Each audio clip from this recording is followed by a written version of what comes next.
This is We the Sales Engineers Podcast, show 124. Welcome to We the SEs Podcast, the show for sales engineers by sales engineers with your host, Ramzi Majaba. What's up, SE Nation? This is your host, Ramzi Majaba. I like to say it in the most Lebanese accent I can muster, Ramzi Majaba. That's how my name is said in Lebanon. And along with me is Binaya Kunungu. And I don't know, how is your name said in your native language? Well, I guess I could only try by trying an Indian accent, but Binaya Kunungo, I don't know. So basically how it's spelled. So basically how everybody else says it. Pretty much, yeah. At least that's how I say it. I mean, it could be. How do your parents say it? They don't really say Binayak, they say Bini. So as yeah. So back in the day when I was born, if your name is Binayak, people would call you Binayak, at least in Lebanon. But here, it doesn't matter what your name is; they're going to find a shortened version of that name. Yeah. Especially if it's a Lebanese name or an Arabic name that nobody can pronounce. I think it's just I think it's because of that, right? Because I guess maybe tongues over here maybe aren't as well accustomed to some of the sounds and consonants and how they share space with vowels as some other languages. I don't know. Like my wife's name is Roxanne, and her nickname was Nana. Oh, right. That's Roxanne is easy to say. Her brother's Alexander in Arabic or French, if you want to call it that, and Aleko. Anyways, we're digressing. So today's show is a unique show. I think everybody knows. Hopefully, everybody knows that we've been doing the No SE Left Behind initiative, and we've posted their interviews, the folks their interviews. We posted on LinkedIn, we posted on YouTube, and we've done 8 so far. 3 people have found a job. I'd love to take credit for all of them, but they were doing they were connecting with people before we did the interview, so they did a lot of the work. But I want to highlight the people who didn't get the chance to find a job yet. So we're gonna show interviews with 3 different people, and we're gonna start off with Brian Anderson, who's been in SE. He's been on many of the virtual coffee breaks. He's a new dad of 2, so twins. Like, he got twins, which is like, I can't even imagine. But yeah, so maybe we'll just jump into that and listen to the interview with Brian. Let's do it. Hey, Brian. What's going on? Good, Ramsey. How are you? I'm good. I want to give you props ahead. First thing, because you're the first person to record a video and post it on the forums, We the SE forums. And I just messaged you 10 minutes ago, and you said you're up to doing an impromptu interview. You have no idea what I'm going to ask you. And maybe we can start off by you telling me a little bit about yourself. Sure. My name is Brian Anderson. I'm a solutions architect, a solutions consultant, sales engineer. I've done all 3 here in Dallas, Texas, and I've been focusing on SaaS solutions for a while with integrations, and really excited to talk to you today. And you've been affected by the coronavirus, right? Not as far as my health, but my position, yes. My position was eliminated due to COVID-19, as were several other positions at my company. Yes. All right. So what are you looking for right now in terms of jobs? Who should be reaching out to you? Who do you want to reach out? Who do you want to reach out to as well? Great. Well, I'm really looking to talk to hiring managers directly in a best case scenario who are directors of solutions, sales engineer managers, and talk to the folks directly so I can get an idea exactly what they're looking for, exactly what success looks like for that kind of role, learn a little bit about the technology, and just hear it directly from the source. So that's who I'm looking to talk to. Okay, awesome. And you've been in SE for a while. How long have you been an SE? For about 4.5 years now. Okay, so you do have experience. And where were you before? Were you also in SaaS, or were you something different? So my previous role was as an architect for a managed service solution. Before that, it was an SE for a SaaS platform. And prior to that, the other part of my career was really data analytics and reporting, working with internal customers to provide insights to our internal operations. Okay. And you mentioned that you want to talk directly to sales directors, sales managers, or SE managers, and SE directors. Why should they talk to you? What do you bring to the table? Okay, so I would think what I bring to the table, or in fact, what I know I bring to the table is a very detailed focus on what the customer is actually looking for. They're not looking to just spend money on software features. They're looking to invest in a solution for the problems that they are having today and that they expect to have tomorrow. Every person I talk to has a different goal and what expectations of their role and what success looks like. And so I like to dig and uncover what those are, because at the end of the day, they're making decisions to solve their own problems. And that's what they're investing in. If my life will be easier and better with this solution and it fits into our budget, they buy from people and they buy what makes them feel is going to benefit them and their organization. So that's what I really try and focus on. I am also very much aware that the experience of the sales process is a large determining factor on how the outcome as well. So that's really what I enjoy about that process, and that's what I can bring to the table, and not just talking about features and functions and going on with that. So, and you just mentioned the sales cycle. What do you think? How do you think SEs can impact the sales cycle the most? Oh, SEs have an incredible impact on the sales cycle. SEs are the ones who really understand the problem from the operational side, the commercial, and the technical side especially. And from the very beginning, you need to have that foundation of the problem the customer is trying to solve. Maybe it's increasing revenue, maybe it's better operations, and the SE is the one who can look at the big picture of a solution. And so as the account executive, the quarterback is calling the play, the SE is able to keep everything between the lines to say, this is going to help them solve their problem, or this is what, we interpreted that problem to be. Here's the inner workings of the solution. And we're the ones who are actually painting the picture for the customer to visualize their life with the solution and to build the bridge between where they're at and where they want to go, and clearly illustrate what's going to happen today, 6 months after implementation, 5 years down the road. So SEs have an incredibly huge impact on the sales cycle, and not just in a demo, but really illustrating what a solution is going to look like. So you just mentioned account executives, account managers.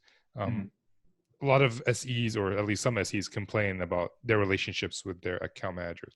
So here's the question that I think about: which is the most important relation that you get? If a salesperson says something incorrect in a meeting, how do you handle that usually? Well, I've never really gone into a call like that without setting those expectations. In the beginning of my SE career, I was caught off guard by some of those. On a virtual call, it's not easy to kick them under the table. Wouldn't do that anyway. But I find it extremely important and beneficial to establish expectations. I mean, you might not be best friends yet, but establish expectations on, hey, here's what I want to cover. Here's what I hope to accomplish. And here's what success looks like, at least from my part. So if the account executive does say something wrong, I've handled it in a number of ways, actually. Saying, hey, let me pile on to that, and I won't call them out in front of the customer saying that, no, you're wrong, I'm right. I've not found that to be very useful, but establishing expectations beforehand on, hey, if something happens, here's what I'm going to say. That's what I've done with enterprise account executives, small, medium business, at 2 different roles, and it's worked out pretty well. You just kind of get your own language and get your own style, and that's part. And I believe that should be an incredibly important part of the training and onboarding process for SEs, is relationship building with the account executives and saying, all right, here's Brian, do the demo, and just sit back. There's so much more to it than that. Right. Yeah, that makes a lot of sense. It's good to have the communication beforehand. So I agree 100% with that. We're about at the end of our time. Is there a question that I should have asked you that I didn't? Maybe the types of roles that I'm looking for, the types of SE roles. All right. Yeah, I'd love to talk. Okay, so I'll go into that. So I'd love to talk to hiring managers directly. I'd love to talk to the directors of SEs and SE managers, because you know what you want, you know what you're looking for, and let's just cut right to it. The types of roles I'm looking for are in as a service opportunities. I've done the managed service thing. It worked out very well, but my heart really is in as a service. So software as a service is great. I've been looking into networking as a service, infrastructure as a service. So what I'm really focusing on is being able to take a product and take something that a customer can see themselves in 5 years from now and saying, oh man, this has taken a load off, or this has really helped reduce manual entry. Things like that, automations. Those are the types of roles that I'm looking for.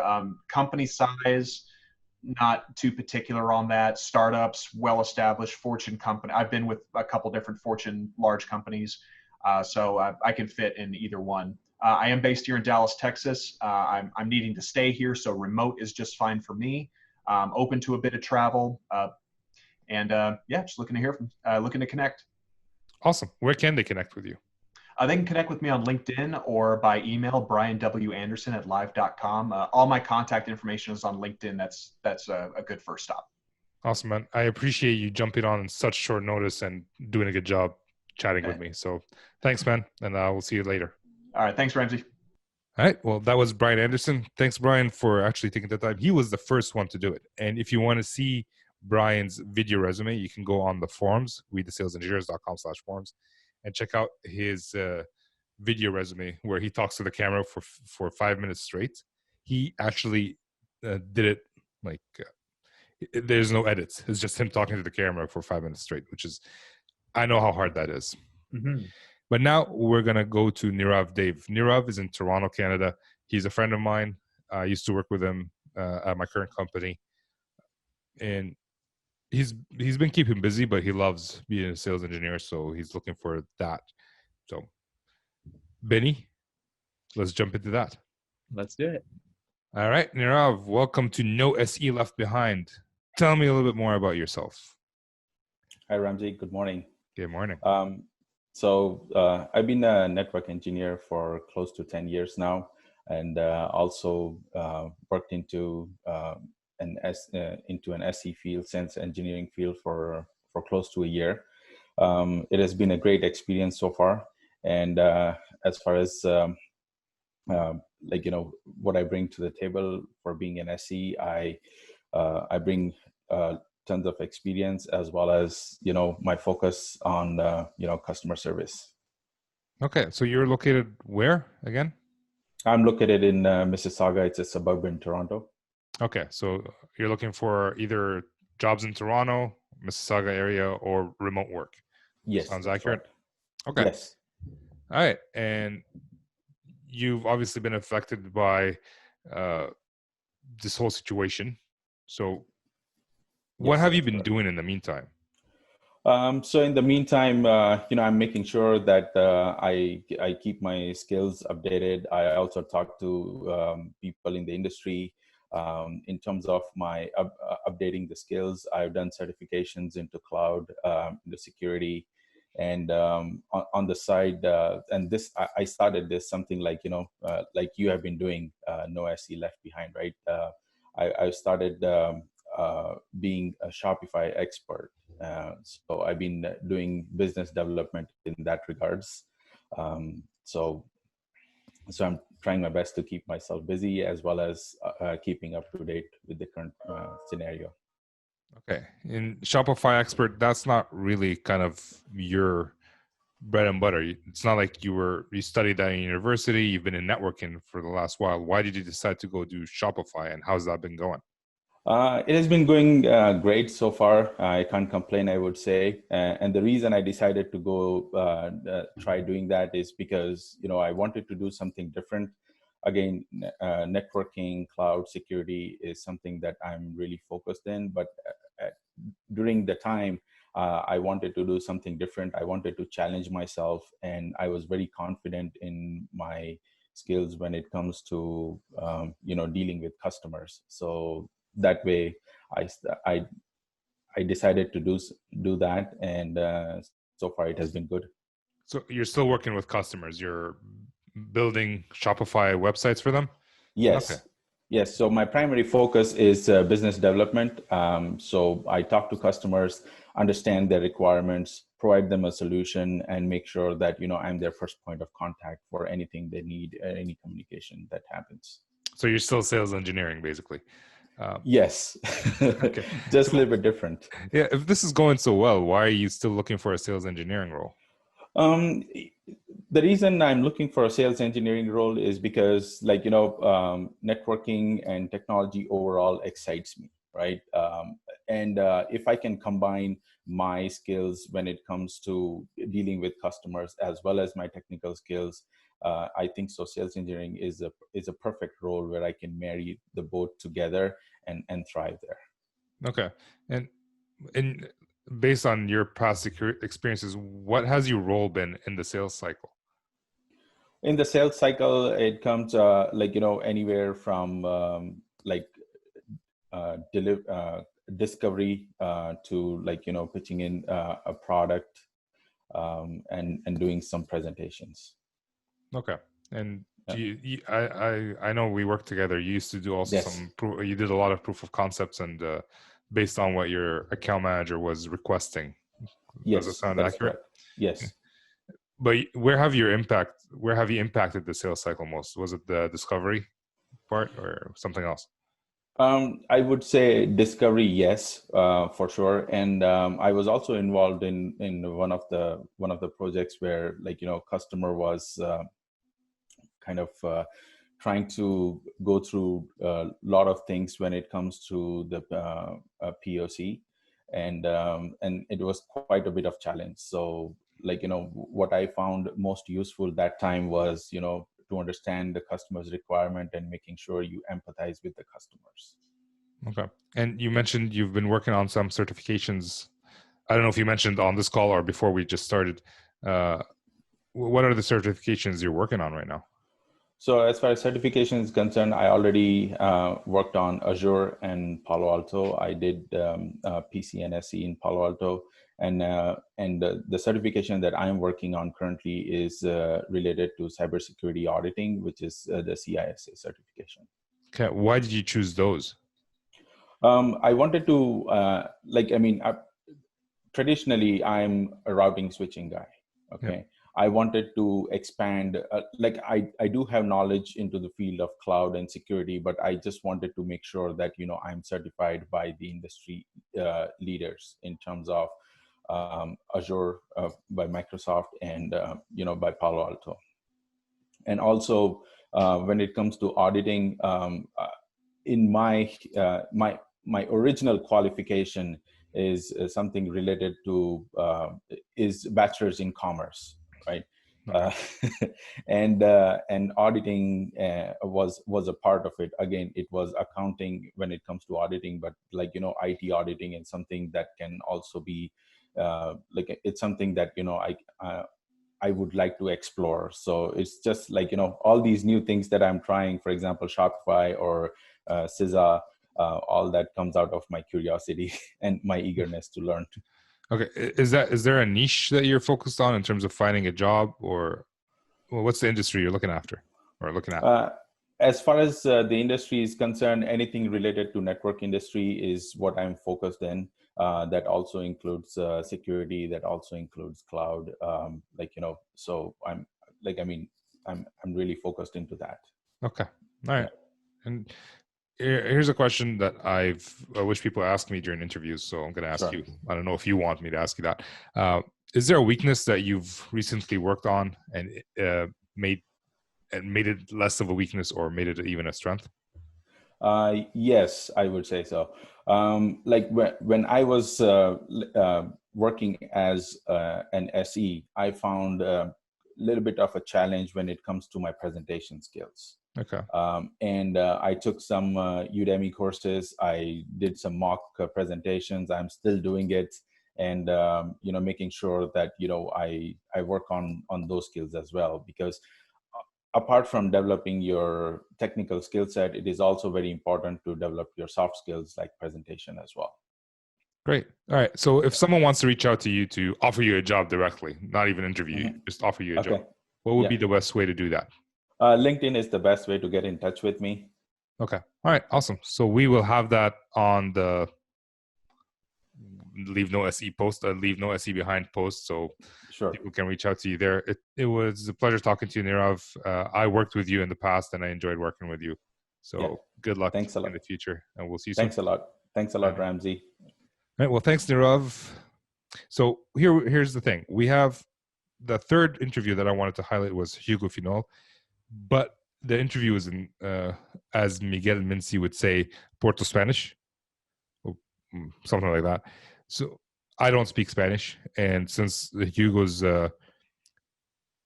like job prospects would be in Spanish, we decided to do this in Spanish. Guess what? So Hugo offered to do the interview for us, but I don't know if we should put it on. I think we're going to skip it for now. Let me know if you guys want to listen to that. Please go on LinkedIn, check it out, or go on my YouTube channel, check it out. Just because he's, if you know Spanish and you can help, go ahead and do that. But we're going to go with Nicole Zillinger, and she has an interesting story. She was an account manager, quit her job, went into boot camp so she can learn coding, and I'll let her tell the rest from there. Hey, Nicole, how are you? Hi, Ramsey. I'm great. How are you? I'm doing well. So you're here. I want to know more about you. So tell me a little bit more about yourself. Sure. So I started my career as an account executive, and then a couple years ago went back to school and completed a boot camp for software engineering. And until COVID happened, I was working as a software engineer. Now I'm looking for my next role, and that's what brought me here. Okay. So not many people go from account executive to software engineer. Why did you do that move? Why not? I wanted something a little bit different. I always had a passion for technology. I had worked in sales for a couple different kinds of tech, and seeing them leverage code and working directly with product people and engineers, it just seemed like a great opportunity. Okay, so you were a salesperson, and then you said you did a boot camp, or? Yes. So that might not have been easy, switching from account manager to software and taking the chance to do that. Not at all. Yeah, tell me about your last role. You were a software engineer? I was. And originally, I was hired to be a Salesforce engineer, but I took the initiative to then be a little bit more customer facing. I saw a need for someone that had perspective when it came to the technical as well as business, and really just emotional intelligence that one side usually has and the other one typically doesn't, and leverage that. And towards the end of my role, I was the point person for all of our support contracts, as well as doing all the technical and the programming on the other hand as well. So what are some of the pre-sales tasks that you were doing on a day-to-day basis? Everything from account management, project management, to demos. I was really wearing all the hats, honestly. I was their only point person when they had support contracts as opposed to SOWs, and I was the one that would create opportunities and grow them. Oh, so you were actually finding opportunities with customers and doing the needs analysis discovery all the way through actually supporting them after they purchase? Yeah, pretty much. All of the sales for the company was organic. Okay. So if it wasn't me, it was somebody else in the company. But I was the person that identified a lot of the technical opportunities. Okay, so you kind of did everything. What are you looking for in your next role? That's a great question. I'm looking for something that gives me a similar opportunity, but with honestly a commission structure, because I love the concept of an uncapped salary. I want a product that I can be passionate about, and I want to really help customers reach their goals. Okay. Are you looking more like software sales, engineering, or is that your forte, or what would you say in terms of industry? Where would you look most? I'm quite open. I have a lot of interests that, I've really grown with my time off. Everything from, cybersecurity to Salesforce to, blockchain and Bitcoin. So these are all different things I would consider. I think at the end of the day, it's really more about culture, because I'm such a great learner that I'm not going to box myself into one industry right now. So you're telling me you weren't just sitting and watching Netflix since you've been off work? No, my friends don't get it either. Well, good for you. That's a good thing. It seems that you've invested your time quite strategically since you've been off, which is credit to you. I want you to tell me, is there like an opportunity that you've really had an impact, an opportunity that you're proud of? Are we speaking from my engineering background or my past life in sales? Something that you're proud of, like the first thing that pops in it when you say, "Hey, I'm proud of doing this at work." What would it be? Sure, I'll tell you a story. It's actually a sales related story. So I was given leads, and I had my territory, but as most salespeople know, those are lukewarm at best most of the time. And so I had identified what seemed to be a pattern for me. There were people, I was, heavily focused on the education vertical. I was selling 3D printers and the software around them. And I saw some people from the same district, large district, reach out to me with interest, but being that they're so low on the food chain, there was really no budget there. So I, built rapport, a relationship with them, really, worked on helping them feel confident in the, what they could gain out of spending their, small budget on these printers. And as the relationship grew, they started championing it within their departments. At some point, I then put them in touch, and someone asked me for what my manager thought was an outlandish quote. And in my gut, I knew they're not going to be wasting my time after we built this relationship just for, them to do nothing with this quote. What was interesting was they went dark, and it freaked me out. It went against everything I'd been taught, everything I knew, the relationship we had, and I told myself, this doesn't need to mean what you think it means. And because I'm so great at building relationships, I'd also built relationships with, the teams internally with my company.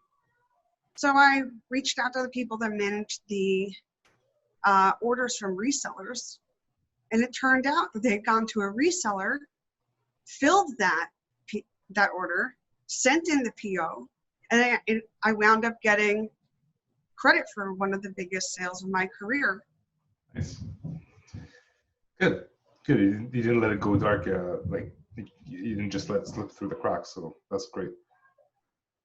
So we're coming to the end of our time. Is there something that I should have asked you that I didn't? No, I think you're doing a great job. Do you think that there's something that you want to ask me? I can't think of anything, and we're running short of time, so I think that's pretty much it. We're gonna end it here today. Oh, great, Ramsey! I'm so grateful for this opportunity. Thank you for everything. It's my pleasure. Thanks for coming on. It takes bravery to come on. Not everybody does that. So good job. Well, thank you. good luck. We'll see you soon. And I think that's it for today. So we just showed 3 interviews with 3 very different people, right? 3 very different stories, origin stories, or hero origin stories. Anyways. I think so. Yeah, that makes sense. So if you know anyone who's looking to hire, please reach out to Nicole, Nirav, or Brian Anderson, whichever fits your criteria the most. I'm sure they'd be happy to hear from you. And hopefully, actually, you know what? I really hope by the time this podcast is out, which is next week, I hope all of them get a job and this podcast is deemed obsolete. So, or just the initiative, at least, if not the podcast itself. Well, no, this specific episode. Oh, got it. Right? Yeah. Then we really have to hustle and do another episode or something. But yeah, I really hope you guys can help out as well, and maybe you learned something from them, because we all run into the same issues, maybe a little bit differently though. So yeah, that's it. Benny, any final words before we log off? No, I definitely want to obviously thank everybody. Obviously, thank the 3, Brian, Niraj, and Nicole, for being on the show, or rather for coming on and being part of the initiative and getting their voices being heard, which I think was great. It's also really cool just to hear everybody's stories. The paths people have taken to get to where they have gotten to, I suppose, is really interesting, and undoubtedly, it's definitely going to pay off in the future as well, with respect. All these people are such cool people with cool stories, with really strong skills as well. So, yeah. I just want to highlight the fact that because they came onto the show and they were vulnerable and risked hundreds, if not thousands, of people listening to their story, it shows great bravery. Yeah. And totally. That's something that's really needed in sales engineering, because we're going to get rejected, and they're putting themselves out there. Yeah. So totally. I like that. That's one quality that sales engineers should have, and they just showed it in spades, along with that was the action, right? And their words showed what they could possibly do from a sales engineer perspective. So let's just leave it at that. Yeah, perfect. Do you want to take us out? Sure. Yeah. Again, thanks everybody for listening. If you haven't yet, wherever you're downloading this episode, please leave a review. Tell us what you think. It doesn't have to be all just commendations and great words. If you have any good feedback for us, or any feedback at all, let us know as well. We're always trying to make this a little bit better for all of you. And speaking of all of you, it wouldn't be possible without you listening. So thank you for that.